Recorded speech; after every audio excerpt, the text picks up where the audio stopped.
Support for this podcast comes from the Neubauer Family Foundation, supporting WHYY's Fresh Air and its commitment to sharing ideas and encouraging meaningful conversation. This is Fresh Air. I'm Terry Gross. When my guest Nan Goldin started taking her photographs to galleries back in the late 1970s, the photos were considered too transgressive, too raw, too weird. But they were photos of her friends, people who were considered social outcasts, like drag queens and other queer people, and people in the underground art and music scene. She took pictures of them at parties, at home, alone in bed, or having sex. She captured intimacy and despair. Over time, her work was acknowledged as groundbreaking and was added to the permanent collections of major museums, including the Guggenheim and the Metropolitan Museum of Art. Those were some of the museums she targeted when she led a campaign to get art institutions to take down the Sackler family name and stop accepting their money.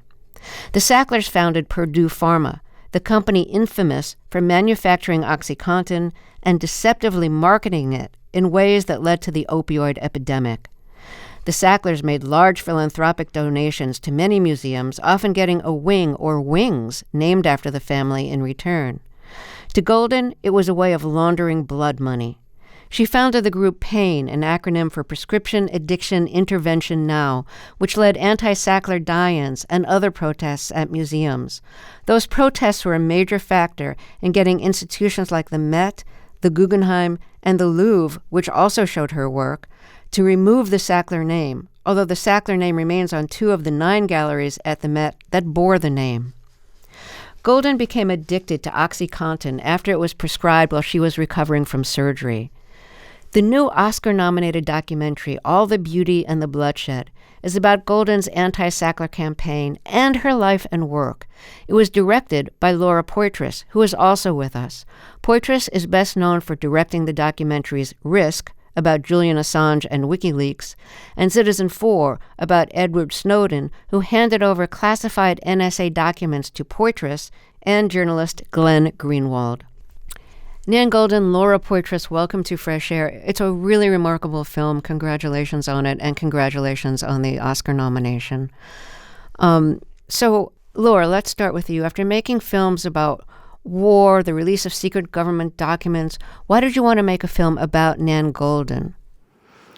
Well, I've known and admired Nan's artwork for really so long as I've been making films. And when she started doing these protests inside the museums, I was blown away by it. And she actually began the film. She started documenting the protests. And then we happened to have a chance meeting. And she'd been documenting it for over a year. And she told me that she was looking for other people to join the project. And that's how I got involved. And for me, it was a no-brainer. I mean, I was just somebody of her position in the art world, using her power in this way to call for accountability. For me was, very in line with my previous work. Nan, can you describe the protests at the Guggenheim and at the Met? Because they look like art pieces. I mean, they look like performance pieces. Yeah, they're very performative and sexy. We were after sexy actions that the media would love. And the first one, we made a bottle with a fake prescription that said OxyContin on it, prescribed by Richard Sackler, side effect death. And we threw 1,000 of those bottles into the water around the Temple of Dender, which was the Sackler's jewel. And other museum goers, even a child, got involved, and we did a die-in. And then our signs were ripped down, and we left, screaming, "We'll be back." And the Guggenheim was the most beautiful. We threw prescriptions, fake prescriptions, that had quotes from Richard Sackler, and about 5 different prescriptions saying things like, "We have to hammer on the abusers, they're the culprits. And we're going to make a blizzard of prescriptions that will bury the competition." So we saw it as a blizzard of prescriptions and that we were the people being buried. And we also did a die-in there. It was a really beautiful action. It was beautiful because, visually beautiful. You were, the people from your group Pain were on the upper levels of the atrium and started dropping these prescriptions into the center of the Guggenheim, and they kind of like floated down like snowflakes in a blizzard. Except the more gentle than in a blizzard, but there were so many of them. It was quite pretty. Yeah, it was beautiful. So it really was like an art piece in an art museum protesting the Sackler family. But even though I'm an artist, I can't take credit that I designed these actions. They were very, very collaborative with the group. One person would have an idea, and then it would roll to the next person. And that's how we created these actions. Most of the people in your group Pain are younger than you. You, being a little older, lived through the AIDS epidemic, and you lost many friends in it. Did you learn things from the ACT UP group that protested the lack of medical attention and funding for AIDS research and the lack of government attention? Did you learn things from ACT UP's protest techniques? Yes, they were my model. I was present during ACT UP. I went to some of their actions and a few of their meetings. Unfortunately, I didn't get fully involved. But also, I was making my work, and a lot of it was about people who were living and dying from AIDS. And the people in ACT UP supported my work, unlike a lot of photography that was being done of showing people as AIDS victims. The stigma for the AIDS phobia and the stigma was incredible for people living with AIDS. And so work that was positive was important. And I learned everything about doing performative actions and die-ins. And sometimes some of the older members of ACT UP that are still alive would come to meetings. Laura, as somebody who directed the film and didn't participate actively in the protests other than filming them, how much do you attribute the success of taking down the Sackler name from many major museums to the work of Nan Goldin and her group Pain? Well, I mean, it absolutely wouldn't have happened without their work. And I think, and that's not just my opinion, I mean, there's the investigative journalists like Patrick Radden Keefe and Barry Meyer who've been reporting about the Sackler family and the scourge of OxyContin for so many years, and yet nothing was really happening in terms of accountability for the Sacklers themselves. And it really wasn't until Nan and Pain started doing these actions that it sort of crystallized, and it became, like untenable, and that name became, associated with the kind of death toll that it has brought, but their drug has brought. So it simply would, the name still would be there today. You would walk in, if Nan hadn't stood up, I'm confident that the Sackler name would still be on the museums. The other thing is we were, after that, thanks Laura, and I think it's true. Later, during COVID, there was a bankruptcy case where the Sacklers had shed their company of all the money and put it offshore, like $10 billion, excuse me. And the company went bankrupt.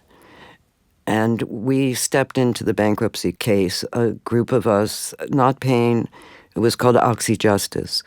And it was myself and 5 parents who had lost their children to OxyContin overdoses. And we made a lot of noise in court. And I was also, informing people in the museums about the case and keeping them updated on that. Also, right before the Met took down the name in November 2021, we wrote a letter, Laura and myself and another person, to the board talking about the necessity of taking down the name. And 77 of the greatest living artists signed it. It was incredible. And I think that had a lot of power in the board meetings. So as part of the bankruptcy process, legally, a federal judge required the Sackler family to listen to testimony from people who had either become addicted to OxyContin or who had loved ones who were, and some of them had lost their loved ones to overdoses. Nan, you were one of the people who testified directly to the Sacklers. This was over Zoom, but this was your opportunity to actually talk with them and address them directly. What message did you want to send them? It would have been my dream to have them in the room. Having it on Zoom wasn't as powerful. Some of the other people that testified were incredibly moving. I held back a little on the advice of a lawyer, and I wish I hadn't, but I called for criminal charges against them. They looked completely dead, both of them that were on camera. Teresa and David. They hardly blinked. You got addicted to Oxy yourself after being prescribed it for surgery. I believe it was wrist surgery. Yes. And that led to using like many pills of Oxy a day, and then that led to fentanyl, and you nearly overdosed and died. I mean, you overdosed, but you didn't die. Incredibly. So just tell us a little bit how the Oxy led to fentanyl. Fentanyl is in all the drug supply now, and it's moving the needle on the overdose crisis to now there's about 1 million people who have died in America from overdose since 1999. 1 million people. I got addicted very quickly to Oxy after it was prescribed, and I upped my dose very quickly, and it took over my life. I became completely isolated. And at the end, I couldn't get Oxy, and somebody sold me something that I thought was heroin, and it was fentanyl. But fentanyl is in all the drugs now. Laura, directing this movie, this very powerful movie about Nan's life, how would you describe what made Nan's photos groundbreaking?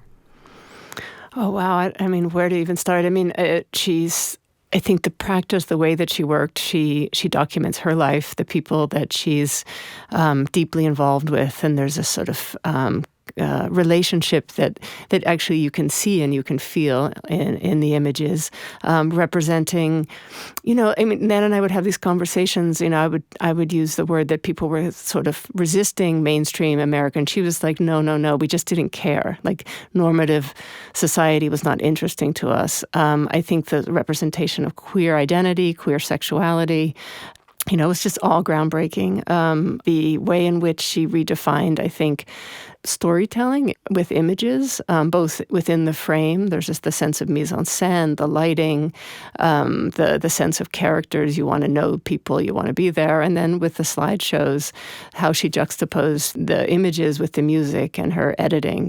It's all so cinematic. What's also so amazing about Nan's work is that different people relate to it differently, depending on what they bring to it. Some people will, talk about like how it looks at the difficulty of relationships and gender. So many ways in which it's been groundbreaking for people. And, people come up to me and say, Nan helped me come out. They looked at her photographs and it made them feel okay to say that they're queer. Nan, how would you describe how your photos were different from the other photography shows of the time and what made your work groundbreaking? I think the wrong things are kept secret. So the fact that I put out my work, it was not accepted as art at the beginning because it was so personal. And I came up in a time of black and white, vertical photographs about light. And then there was the period in the 80s when people were using appropriated images. So my work didn't really fit in anywhere. And like Laura said, it's the way people respond to the work is very important to me. I show myself battered, and in different countries, women have come up to me and said, I couldn't show myself, I couldn't talk about it until I saw these images. And that's what the work is really about. That's really my motive in showing the work. Well, let me pick it up from there. There's two pretty famous photos of you recovering from being battered. One of them is a photograph, a self-portrait of you with one eye with a thick bandage over it. And the other is a little later in your healing when you have two black eyes. So why did you want to photograph your own healing, your own wounds and your own healing? So that I wouldn't go back to him. It's that simple. Most women, at least in those days, something like 90% of women went back to the men who battered them. And it was very important to me to have a record of what really happened. And that's been sort of the motivating force of my whole life, my work, is to make records that nobody could re-edit or deny. And that was the same with this work. What's it like for you to look at those photos now? It's the same as so many photos of my history. They're kind of frozen in time, those images. Often they've become part of my history, and it's the same way I keep the people who I've lost alive in my studio, because I'm looking at pictures of them all the time. And so they're still alive for me. But I also really realize the magnitude of their deaths. Now, I want to ask you something else about your early work. Some of your early work was about your friends who were drag queens. What did you want those photos to say? Did you want them to look theatrical, or did you want them to look just like day-to-day life? I moved in with the queens because I worshipped them. Basically, I found them some of the most incredible people in the world, that they lived without concern about the opinions of the rest of the world, including the gay community and lesbians. Everybody stigmatized them. And I found them so beautiful and so moving and powerful in their lives. And it was really the first body of work I did. I was photographing them because I wanted to put them on the cover of Vogue. They wanted to be they were my supermodels, and I wanted them to be supermodels in the world. And I took pictures every day and took them to a drugstore and brought back snapshots and collected piles of snapshots, which sometimes they ripped them up if they didn't like them. Did you take it personally if they ripped it up? No, that was their right. And generally, I've tried to maintain that right to all the people I photograph over 50 years. Not always, but I try to. The right to take their work out. You took very, intimate photos of your friends, including, in bed with or without a partner, sometimes having sex. And one of the photos you took of a friend who was engaged in sex, after it was shown in one of your slideshows, she asked you, please take that out. It made her really uncomfortable. So you took it out, but you decided if you were willing to ask her to do that, then you should be willing to do it yourself and have yourself photographed or photograph yourself. I'm not sure which it was while engaging in sex. Why did you want to put yourself out there like that? First of all, I took those pictures. There was no one else present when I photographed myself having sex. It was just me and the partner. And I felt that it was important to photograph myself doing the same things that I photographed other people doing. And I have a slideshow compiled of 700 images called The Ballad of Sexual Dependency. It's about relationships and all the difficulties in relationships. And there's a section in that of sex. And I felt it was important to add those images. How did you set up the camera so that you'd get a good picture without being behind the camera? It was a tripod. But did you have a stand-in or something so you could see what the lighting was like and where to position it? No, I never did anything like that. I never set up my work. I just put a camera on a tripod and took pictures. And some of them were good and some of them weren't. But all through the work, it's important people understand I never ruffled the sheet or asked somebody to do something they weren't doing. That's part of the intimacy and power of the work. It wouldn't exist without that trust. My guests are Nan Goldin, whose life and work are the subjects of the new Oscar-nominated documentary All the Beauty and the Bloodshed, and Laura Poitras, the film's director. Before we talk more, here's a song used in the film and in Nan Goldin's slideshows. It's Charles Aznavour singing What Makes a Man. I'm Terry Gross, and this is Fresh Air. At night I work in a strange bar, impersonating every star. I'm quite deceiving. The customers come in with doubt and wonder what I'm all about. But live believing, I do a very special show where I am nude from head to toe. After stripteasing, each night the men look so surprised. I change my sex before their eyes. Tell me if you can, what makes a man a man? Let's get back to my interview with artist Nan Goldin, whose photographs are in museums around the world, and Laura Poitras, director of a new Oscar-nominated documentary about Goldin called All the Beauty and the Bloodshed. Goldin and Poitras are also producers of the film.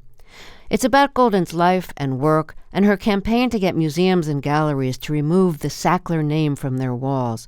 That name was on the walls in acknowledgement of the family's major financial donations. The Sackler family owned Purdue Pharma, which manufactured OxyContin and marketed it with deceptive practices that helped lead to the opioid epidemic. Goldin is one of the many people who became addicted to the drug after having it prescribed for pain following surgery. Nan, during the period you were taking photos for what became the Ballad of Sexual Dependency, your slideshow, you spent a few months working as a dancer at a bar in New Jersey, and you were in New Jersey instead of New York. In New York, you would have had to be bottomless, and in Jersey, you only had to be topless, if I have that right. And then after that, you ended up working at a bar in Manhattan that was run by a woman who was trying to help former sex workers get out of the business. And you became a bartender there. What was it like being the bartender there? What was the clientele like, and what did you have to deal with? It was run by an incredible woman who was also very political. And she hired both women that had been in the sex trade and eventually women from downtown, artists. And the first couple of years I worked there, I worked at night, and then I went to an after hours that her partner owned. So I would work from about 8 at night till 8 in the morning, and I loved it. I was fascinated by everyone. It was Times Square when Times Square was Times Square, before it became Disneyland. And it was one of the most dangerous places in the world. And there were gang members, there were artists, there were mostly working class people who worked around the bar. People came from New York Review of Books because she cooked amazing lunches and was really the only place you could eat in Times Square at that time. So it was a real community. And that was the first few years. And then I met Brian there. And after I got battered, I was scared to be around men in that way. But also, the last few years I started working in the daytime, and at the beginning I wanted to hear everybody's life story, and then after a few years, I didn't want to hear anything. I just wanted to hear what kind of beer the person wanted. Can you talk a little bit about the fear of men you developed after being battered? I was afraid to be around a group of men, a crowd of men. They felt very large and dangerous to me, whether or not they were. It was just a sense of self in the world had become damaged, and the world was risky. Did you bring your camera to the bar? Sometimes, not so much. There's pictures from the bar. I'm curious, like what you wanted from the bar and what... The bar became my life, and it was partially because I thought the downtown art world, I wanted to get away from the downtown art world. It was the beginning of people starting to go to galleries, 1980 to 85, and I felt critical of the downtown art world, and I thought that Times Square was real life because it wasn't classist, and there were people who were really struggling to survive, and I admired that greatly, and I liked the community. I want to ask you about your sister. This gets to some of the trauma of your childhood. Your sister, Barbara, was 7 years older than you, and she lived a kind of traumatized life. You say that when she was 1 year old, your mother started making her speak in full sentences. And when Barbara couldn't do that or wouldn't do that, she just stopped speaking for about 1.5 years. You weren't born yet at the time, but you found out about that. Was it Barbara who told you? No, my brother told me. Oh. My oldest brother. Mm-hmm. We had a lot of pressure in an intellectual Jewish family, and a lot of pressure to succeed, and it started really young. I think my parents had no idea what a child was and wanted us to be perfect from the minute we were born. And my mother didn't understand my sister at all, and my father, coming from a conservative Jewish background, but having rejected that, still wanted a son as his first child, which is an old Jewish kind of custom. My sister was an outcast from the beginning. And my sister had a wildness. They called her high-strung. Later, they tried to define her as mentally ill to take away her credibility, and they couldn't have her in the house and sent her to a reform school and a mental hospital. You got some of the doctor's notes from the mental health hospital, and one of the doctors commented that it was like the mother who should be institutionalized, not Barbara. Yeah, I think that's an important note. My mother was very troubled, a very troubled woman. And she had been you found this out later, I think, that she had been sexually abused as a early teen? She actually talked about it a lot. Oh. Yeah.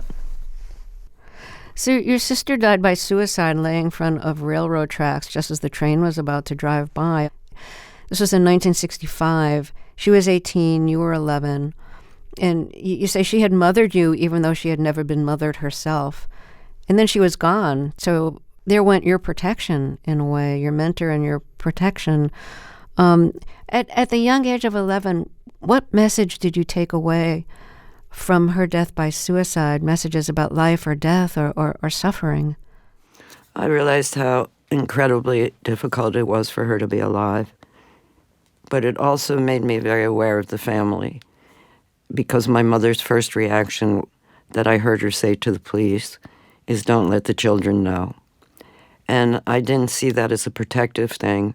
I saw it as denial, and that she still wanted to keep the face up and not have it be known that my sister had died by suicide, and try to say it was an accident, which actually there were some people in the larger family who were still saying that years later. As far as I know, you recently stopped taking photos. You edit them. You reconfigure the narratives of your slideshows. Why did you stop taking photos? I don't know. I lost interest. I think I'm starting again now, because I don't have the same, my community is not alive. I don't have the same community. I've gotten older. I photographed the sky mainly, and animals. The sky and animals? Yeah. That's so different from how you started. Well, they're pretty crazy pictures. I wouldn't say that they're your normal cliches. Well, describe them. I have a fascination with the sky, with clouds. They're about beauty, but they're also imbued with a kind of loneliness. And, it's about getting old and trying to understand mortality. I think they're emblematic of my struggle with mortality. I've realized I'm mortal. And as a young person, I was immortal. It's funny you should say that, because you came close to mortality as a younger person. Many times. But you didn't realize it. I'm a real survivor. I haven't even had COVID. Oh, keep it that way. It's interesting that you say that by taking photos of the sky, there's in some ways photos about being older and mortality. Because I had wanted to ask you, assuming that you had stopped taking photos, would you want to take photos of your life as an older person and your friends from the perspective of being an older person yourself? Because some of your groundbreaking photos are about when you're young and when you and your friends are kind of recreating yourselves to be the people who you really are as opposed to the people who you were told to be. Exactly. So now, like, you know who you are, and other people do too because they've seen your work. So I was wondering if you wanted to, take more photos now that you are older and know who you are and see the world maybe differently than you did when your formative photos were taken. Yeah, that's a good point. I mean, I didn't realize I was old until I went to a clinic in 2017. I was young, and then I got out of the clinic and I was old.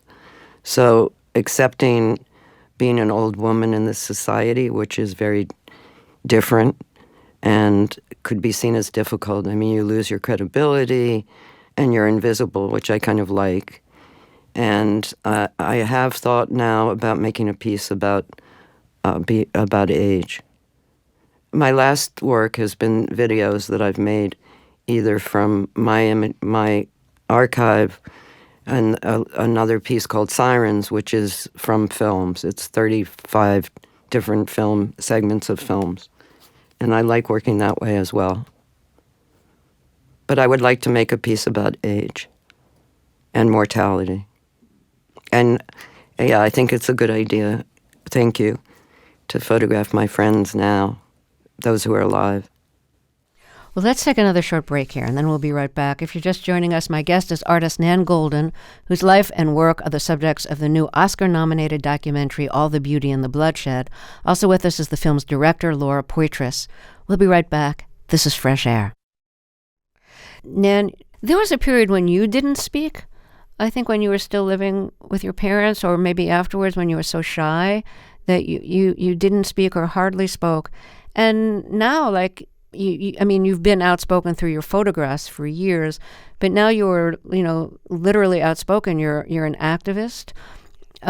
You have a voice, and that voice has made a big difference in, for instance, getting museums to take down the Sackler name and to stop accepting their philanthropy because you see it as blood money, ill-earned gains from manufacturing and selling OxyContin. So, like, do you feel like a different person as an activist now? It's I don't think it's a role that you had played before becoming an activist around OxyContin and harm reduction. I think I was also an activist during the AIDS crisis, but unfortunately, sure, yeah, mm-hmm. This is a group I started of Direct Action, and it's true. It's the first time I did that. And I feel like everybody has to do something now. The world is so dark. Everyone has to do something to push back. And that was something I knew in my body, addiction and drug use and drug abuse. And I felt that was where I should focus. And yeah, I'm a different person. I think starting pain kept me sober for many years. And I just want to mention, when you refer to PAIN, you're referring to the group PAIN, the activist group that you founded, Nan, which is an acronym for Prescription Addiction Intervention Now. Nan, as a photographer who works in slideshows and controls the narrative that the slides in that show are telling, and who keeps reconstructing the narrative by switching around the order of the slides and substituting some slides for other slides, in making this film, you had to hand over some of the control of that story to Laura Poitras, the director. Now, I know, Nan, you were a producer, too, so you had say in what was in and what was out. You were a collaborator with Laura. But can you talk a little bit about that process of mutually deciding what should be revealed in the film, what had larger meaning, and what was just like too personal and maybe didn't have the larger meaning and should just be kept personal? So this is, a film made by two very strong women who've always had final cut of their own work. So this collaboration, it's amazing that it went as well and ended as well as it did. Laura came every week during the second round of COVID to interview me about my sister, about AIDS, about my friends, about my politics, and we went very deep. She's a very intense interviewer, and things came out that I'd never told anybody. And I gave these interviews with the understanding that I could have some say in what was used later. And she supported that. She gave me that. She earned my trust on that. She gave me the opportunity to edit some of what I was saying because it's me talking and it's my imagery, and it felt very important that it be me telling my story the way I lived it. And I can give you a couple examples. At some point, Nan, we talked about sex work, and she actually said, like, I think this is something that I'm ready to talk about to destigmatize it. And I respected that. And if she had changed her mind after we did the interview, I would have absolutely respected that, and it wouldn't be in the film. There are other situations like that are just deeply personal. I mean, as you've talked about in this interview, these are things that most people don't share with their intimate friends, let alone with a larger audience. So we had that understanding, and in the process, Nan didn't actually, ask me to take any of the sort of the topics out, but she wanted to go deeper into most of them and make them more complicated and more truthful to her experience. Exactly. So this has been a pretty heavy conversation talking about, very personal and very political subjects. So I'm going to ask you something that is not in that category. The film is nominated for an Oscar as Best Documentary. Are you going to the ceremony? And if so, what are you going to wear? Because it's a ceremony where, so many people show up in these like fabulous gowns made by, famous designers, and there's the red carpet and everything. And I'm glad you asked that. It's the most important question on my mind, frankly, was what I'm going to wear. And I want to wear a fabulous gown. It's my dream. Really? I love it. I love it. It's getting late. Tell me about it. Figuring out what you're going to wear. I hope. Are you going to do like off the rack? No, I hope to be dressed by a brand like Chanel or Prada. You better get to work. I am. Oh, good. Okay. And I'm also going through First Dibs looking for vintage gowns, so beautiful. So I'm doing my work. This is a distraction from my true work, which is finding what to wear to the Oscars. And Laura, what about you? I'm way behind. But Laura looks gorgeous at these things too. She loves to get dressed up for them. I want to thank you for talking with us. Nan Goldin, Laura Poitras, thank you and good luck at the Oscars. Thanks so much, Tim. Thank you. Nan Goldin's life, art, and protests against the Sackler family are the subjects of the new Oscar-nominated documentary, All the Beauty and the Bloodshed. Laura Poitras directed the film. Poitras and Goldin are also producers of the film. Here's the song that ends All the Beauty and the Bloodshed. It's Lucinda Williams singing Unsuffer Me.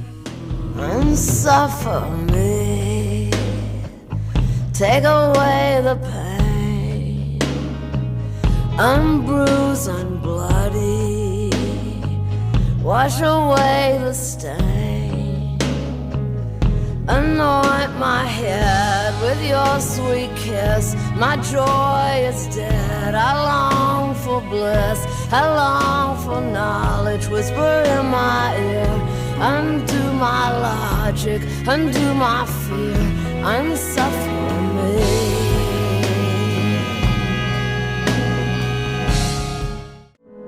Fresh Air's executive producer is Danny Miller. Our technical director and engineer is Audrey Bentham. Our interviews and reviews are produced and edited by Amy Salet, Phyllis Myers, Roberta Shorrock, Sam Brugger, Lauren Krenzel, Teresa Madden, Anne-Marie Baldonado, Seth Kelly, Susan Yakundi, and Joel Wolfram. Our digital media producer is Molly C.V. Nesper. Thea Chaloner directed today's show. I'm Terry Gross.